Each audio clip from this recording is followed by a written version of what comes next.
Joseph threw himself on his father and wept over him and kissed him. Then Joseph directed the physicians in his service to embalm his father Israel. So the physicians embalmed him, taking a full 40 days, for that was the time required for embalming. And the Egyptians mourned for him 70 days. When the days of mourning had passed, Joseph said to Pharaoh's court, "If I have found favor in your eyes, speak to Pharaoh for me.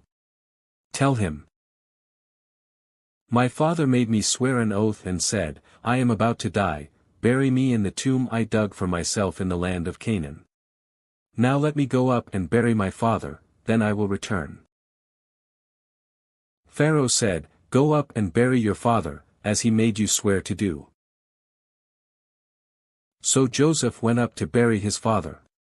All Pharaoh's officials accompanied him, the dignitaries of his court and all the dignitaries of Egypt.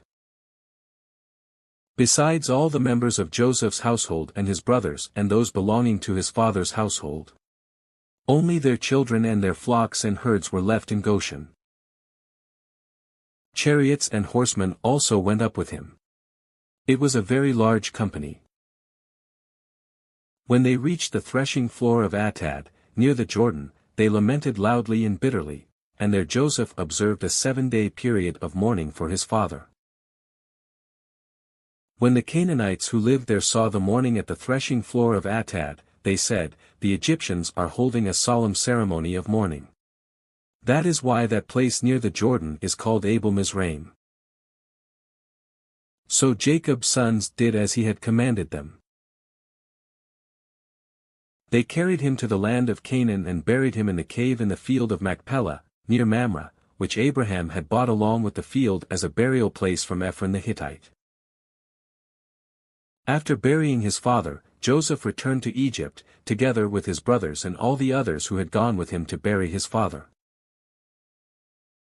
When Joseph's brothers saw that their father was dead, they said, "What if Joseph holds a grudge against us and pays us back for all the wrongs we did to him?" So they sent word to Joseph, saying, "Your father left these instructions before he died. This is what you are to say to Joseph: I ask you to forgive your brothers the sins and the wrongs they committed in treating you so badly. Now please forgive the sins of the servants of the God of your father." When their message came to him, Joseph wept.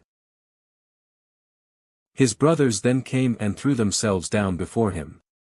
"We are your slaves," they said. But Joseph said to them, "Don't be afraid. Am I in the place of God? You intended to harm me, but God intended it for good to accomplish what is now being done, the saving of many lives. So then, don't be afraid. I will provide for you and your children." And he reassured them and spoke kindly to them. Joseph stayed in Egypt, along with all his father's family. He lived 110 years. And saw the third generation of Ephraim's children. Also the children of Machir son of Manasseh were placed at birth on Joseph's knees. Then Joseph said to his brothers, "I am about to die.